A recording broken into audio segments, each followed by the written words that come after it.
بسم اللہ الرحمن الرحیم۔ شروع اللہ کے نام سے جو بڑا مہربان نہایت رحم کرنے والا ہے۔ نبی کریم صلی اللہ تعالی علیہ وسلم کی مبارک عادتیں اور کچھ واقعات۔ السلام علیکم پیارے دوستوں، آج کا ویڈیو بہت ہی اہم ویڈیو ہے، کیونکہ آج کے اس ویڈیو میں ہم آپ کو نبی کریم صلی اللہ تعالی علیہ وسلم کی عادتیں مبارکوں کے بارے میں بتانے جا رہے ہیں۔ آپ کو بتائیں گے کہ نبی کریم صلی اللہ تعالی علیہ وسلم کی روز مرہ کی زندگی میں کیا مبارک عادتیں تھیں، چونکہ ہر مسلمان پر نبی کریم صلی اللہ تعالی علیہ وسلم کی اتباع لازم ہے۔ اس لیے ہر مسلمان کو چاہیے کہ آپ صلی اللہ تعالی علیہ وسلم کی عادت اور سیرت کے واقف ہوں، تاکہ آپ صلی اللہ تعالی علیہ وسلم کی مکمل اتباع کر سکیں۔ اس ویڈیو کو آخر تک ضرور دیکھیں، آپ کو بہت بڑا فائدہ ہوگا۔ تو چلیے ویڈیو کو شروع کرتے ہیں۔ دوستوں، مختلف روایت سے متفق ہے کہ رسول خدا صلی اللہ تعالی علیہ وسلم جسم اور لباس کی صفائی کا بے حد خیال رکھتے تھے۔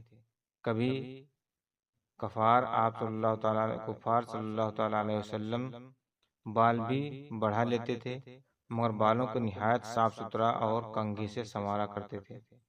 آپ صلی اللہ تعالی علیہ وسلم تیز چلتے تھے، حتیٰ کہ ان کے صحابہ کرام رضوان اللہ تعالی علیہم اجمعین کو ان کے ساتھ قدم ملانے میں دقت پیش آتی تھی، مگر وہ گفتگو نہایت ہی آہستہ آہستہ کرتے تھے۔ ایک راوی کے مطابق نبی کریم صلی اللہ تعالی علیہ وسلم اتنا ٹھہر ٹھہر کر بولتے تھے، ان کے ہر لفظ کا ایک ایک حرف بآسانی سے گنا جا سکتا تھا، چونکہ رسول اللہ صلی اللہ تعالی علیہ وسلم کے منہ سے نکلنے والا ہر لفظ قانون تھا، لہٰذا وہ چاہتے کہ وہ جو کچھ کہیں سننے والے اسے اچھی طرح سمجھ لیں۔ نبی کریم صلی اللہ تعالی علیہ وسلم اور سستہ زبان استعمال کرتے تھے، چاہے وہ کسی فرد سے گفتگو کر رہے ہوں یا مسلمانوں کے اجتماع سے خطاب کر رہے ہوں۔ ان کا طرز تکلم ہر طرف کے تصنع سے پاک ہوتا تھا۔ پیارے دوستوں، حضور صلی اللہ تعالی علیہ وسلم نہایت سادگی سے زندگی بسر کرتے تھے۔ وہ اپنے جوتوں کی خود مرمت کرتے، اپنی بکریوں کا دودھ نکالتے اور ان کام کے لیے اپنے خادموں کو تکلیف دینا بھی گوارا نہ کرتے۔ ان کے ذاتی خادم حضرت انس رضی اللہ تعالیٰ عنہ کا کہنا ہے، میں نے 10 سال رسول اللہ صلی اللہ علیہ وسلم کی خدمت کی، انہوں نے مجھ سے ایک بار بھی نہیں پوچھا کہ تم نے یہ کام کیوں نہیں کیا یا کیوں کیا۔ وہ ہمیشہ مجھ سے نہایت شفقت سے پیش آتے تھے۔ پیارے دوستوں، رسول اللہ صلی اللہ علیہ وسلم کی عادتیں مبارکہ تھیں کہ آپ صلی اللہ تعالی علیہ وسلم ننھے منھے بچوں سے بڑا پیار کرتے تھے، اور جہاں کہیں بچوں کو دیکھتے خوش ہو جاتے، اور بچوں کو ہنسانے کے لیے ان سے مذاق بھی کرتے۔ فطری طور پر وہ اپنے نواسوں حضرت حسن اور حسین رضی اللہ تعالی عنہ سے بھی بے حد محبت کرتے تھے۔ بعض اوقات وہ نماز کے دوران بھی ان میں سے ایک کو بازوؤں میں اٹھا لیتے۔ جب آپ صلی اللہ تعالی علیہ وسلم سجدے میں جاتے تو نواسے کو پاس کھڑا کر لیتے اور سجدے سے اٹھ کر اسے پھر گود میں لے لیتے۔ جب دونوں بچے ذرا سیانے ہوئے تو مسجد نبوی میں ادھر ادھر دوڑتے پھرتے۔ نماز باجماعت کے دوران کبھی کبھار وہ رسول اللہ صلی اللہ علیہ وسلم کی ٹانگوں سے بھی گزر جاتے۔ رسول خدا صلی اللہ تعالی علیہ وسلم انہیں کچھ نہ کہتے۔ اللہ تعالیٰ کے رسول صلی اللہ تعالی علیہ وسلم ہر ایک سے اچھا برتاؤ کرتے تھے، حتیٰ کہ معمر خواتین ان سے لمبی لمبی بے سروپا باتیں بھی کرتی، مگر رسول خدا صلی اللہ تعالی علیہ وسلم کوئی اکتاہٹ محسوس نہ کرتے۔ سبحان اللہ، کیا شان ہے ہمارے نبی صلی اللہ تعالی علیہ وسلم کی۔ آگے بڑھنے سے پہلے آپ سے گزارش ہے کہ اگر ویڈیو میں نئے ہیں تو ایک مرتبہ ویڈیو کو اپنے دوستوں میں شیئر کر دیں، تاکہ ہماری ویڈیو دوسروں تک پہنچ سکے۔ پیارے دوستوں، آپ صلی اللہ تعالی وسلم کی عادت مبارک یہ تھی کہ سفر کے دوران وہ قافلہ کے ہر فرد کے ساتھ رابطہ رکھتے تھے اور بار بار لوگوں کے پاس جاتے تاکہ وہ خوش رہیں۔ ایسے ہی ایک موقع پر وہ اپنے پرانے دوست حضرت جابر رضی اللہ تعالیٰ عنہ کے پاس گئے، جو اپنے بوڑھے اونٹ پر سوار جا رہے تھے۔ حضور صلی اللہ تعالی علیہ وسلم نے خود پر اس طرح سنجیدگی جاری کر لی کہ کوئی بھی دیکھنے والا سمجھ سکتا تھا کہ نبی کریم صلی اللہ تعالی علیہ وسلم مذاق فرما رہے ہیں۔ پھر انہوں نے جابر رضی اللہ تعالیٰ عنہ سے کہا، اچھا کیا تم اپنا اونٹ میرے ہاتھوں بیچنا چاہتے ہو؟ جابر رضی اللہ تعالیٰ عنہ نے جواب دیا، ہاں، مگر ایک شرط پر کہ میں اونٹ مدینہ واپس جا کر آپ کے سپرد کروں گا۔ آپ کو چاہیے تو لے لیجیے۔ رسول خدا صلی اللہ تعالیٰ علیہ وسلم نے کہا، آپ بتائیے، 1 درہم میں بیچو گے؟ پھر جابر رضی اللہ تعالیٰ عنہ نے کہا، اے اللہ کے نبی صلی اللہ تعالیٰ علیہ وسلم، آپ مجھے لوٹنا چاہتے ہیں۔ پھر آپ صلی اللہ تعالیٰ علیہ وسلم نے قیمت بڑھائی، تو چلو 2 درہم میں لے۔ پھر بھی جابر رضی اللہ تعالیٰ عنہ نہیں مانے، تو نبی کریم صلی اللہ علیہ وسلم نے 3 درہم، پھر 4 درہم اور پھر 5 درہم، آخرکار 40 درہم اونٹ کی قیمت طے ہوا، اور پھر جابر رضی اللہ تعالیٰ عنہ بھی 40 درہم میں مان گئے۔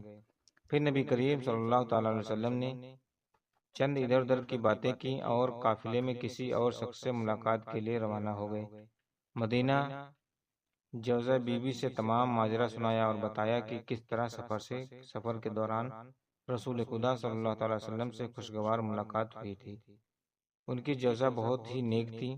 پھر ان کی جوزہ نے حضرت جابر رضی اللہ تعالیٰ عنہ سے اصرار کیا کہ وہ رسول اللہ صلی اللہ علیہ وسلم کی بات کو مذاق تصور نہ کریں، بلکہ اونٹ رسول اللہ صلی اللہ علیہ وسلم کے گھر لے جائیں۔ جب رسول اللہ صلی اللہ علیہ وسلم کو اطلاع ملی تو مسکرائے اور انہوں نے اپنے خزانچی کو حکم دیا کہ جابر کو 40 درہم ادا کر دیے جائیں۔ رسول اللہ صلی اللہ علیہ وسلم نے وہ اونٹ بھی بطور تحفہ دوبارہ جابر رضی اللہ تعالیٰ عنہ کے حوالے کر دیا۔ یہ اونٹ اس کے بعد بھی کئی سال تک حضرت جابر رضی اللہ تعالیٰ عنہ کے پاس رہا۔ جب بھی جابر رضی اللہ تعالیٰ عنہ کو اس واقعے کی یاد آتی، وہ رسول پاک صلی اللہ تعالیٰ علیہ وسلم کے اس یادگار تحفے کو دیکھتے تو نبی کریم صلی اللہ علیہ وسلم کی یاد میں کھو جاتے۔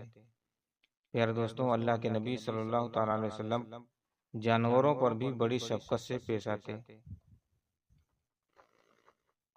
فرماتے، ایک روز حضور نبی کریم صلی اللہ تعالیٰ علیہ وسلم فوجی دستے میت میں جا رہے تھے۔ ایک صحابی حضور صلی اللہ تعالیٰ علیہ وسلم کے پاس کسی پرندے کے چند چھوٹے چھوٹے بچوں کو لائے۔ ان کی ماں بھی ساتھ تھی۔ رسول خدا صلی اللہ تعالیٰ علیہ وسلم نے ان سے پوچھا تو صحابی نے بتایا، میں نے ان بچوں کو ایک گھونسلے میں دیکھا۔ جیسے ہی میں ان کے قریب گیا، ان کی ماں پرواز کر گئی۔ میں نے تمام بچوں کو اپنے رومال میں لپیٹ لیا۔ جب میں چلا تو ان کی ماں میرے سر پر منڈرانے لگی۔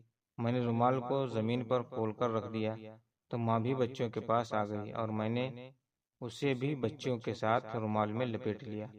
اب یہ سب آپ کے سامنے ہے۔ رسول اللہ صلی اللہ علیہ وسلم نے صحابی کو حکم دیا کہ وہ ترنت واپس جائیں اور بچوں کو ان کی ماں سمیت ان کے گھونسلے میں چھوڑ کر آئیں۔ اسی طرح ایک مرتبہ رسول پاک صلی اللہ تعالی علیہ وسلم نے فوج کے ہمراہ جاتے ہوئے ایک کتیا کو دیکھا جس کے بچے ماں کا دودھ پی رہے تھے۔ حضور کریم صلی اللہ تعالی علیہ وسلم نے ایک سپاہی کو کتیا کے پاس کھڑا کر دیا۔ اسے حکم دیا گیا کہ وہ ساری فوج گزرنے تک کتیا کے پاس کھڑا رہے اور کسی کو اسے پریشان نہ کرنے دے۔ ایک روز مدینہ میں ایک اونٹ بھاگتا ہوا آیا اور رسول اللہ صلی اللہ علیہ وسلم کے سامنے گھٹنے ٹیک کر بیٹھ گیا۔ فوراً ہی کچھ لوگ بھی وہاں پہنچ گئے جو اونٹ کو پکڑنا چاہتے تھے۔ رسول خدا صلی اللہ تعالی علیہ وسلم نے ان سے ماجرا پوچھا تو انہوں نے بتایا کہ اونٹ بہت بوڑھا ہو گیا ہے اور اب وہ کنویں سے پانی کھینچنے کا کام نہیں کر سکتا، چنانچہ اب ہم اسے ذبح کرنا چاہتے ہیں۔ رسول اللہ صلی اللہ علیہ وسلم کو اونٹ پر رحم آ گیا۔ انہوں نے کہا، اسے چارگاہ میں چھوڑ دو، اس نے تمہاری طویل لمبے تک عرصے تک خدمت کی ہے۔ اونٹ کے مالک رسول اللہ صلی اللہ علیہ وسلم کی بات سے متفق ہو گئے اور اونٹ کو واپس لے گئے۔ پیارے دوستوں، روایت میں آتا ہے کہ ایک اور سفر کے دوران حضور صلی اللہ تعالیٰ علیہ وسلم چند دوستوں کے ساتھ میں تھے۔ انہوں نے صحرا میں ملنے والے ایک گڑریے سے بھیڑ خریدی۔ حضور صلی اللہ علیہ وسلم کے ایک رفیق سفر نے کہا، میں بھیڑ کو ذبح کر لیتا ہوں۔ دوسرے صحابی نے ذمہ داری لی، میں اس کی کھال اتار دوں گا۔ تیسرے صحابی نے گوشت پکانے اور کھانا تیار کرنے کی حامی بھر لی۔ ہر ایک نے کچھ نہ کچھ کام اپنے ذمے لے لیا۔ تو رسول اللہ صلی اللہ علیہ وسلم نے کہا، میں جا کر کچھ سوکھی لکڑیاں اکٹھا کرتا ہوں۔ تمام کام بھی ہم سب کر لیتے ہیں، مگر رسول پاک صلی اللہ علیہ وسلم نے فرمایا، میں لکڑیاں ضرور لاؤں گا، یہ مناسب معلوم نہیں ہوتا کہ آپ سب لوگ تو کام کر رہے ہیں اور میں کوئی مدد نہ کروں۔ دوستوں، یہ ہے اوصاف اور یہ ہے عادتیں ہمارے پیارے نبی صلی اللہ تعالی وسلم کی، جو دو جہاں کے بادشاہ ہیں۔ محترم بزرگوں، دوستوں، یہ ہے ہمارے نبی کریم صلی اللہ علیہ وسلم کی اچھی عادتیں۔ یہ تھیں کچھ مختلف واقعات ہمارے پیارے آقا صلی اللہ علیہ وسلم کی۔ دوستوں، آج کی اس ویڈیو کو کیسا لگا پلیز کمنٹ میں ضرور بتائیے گا، اور اگر ابھی تک ہمارے اس چینل پر نئے ہیں تو چینل کو سبسکرائب ضرور کیجیے گا۔ ملتے ہیں اگلی ویڈیو میں، تب تک کے لیے اللہ حافظ۔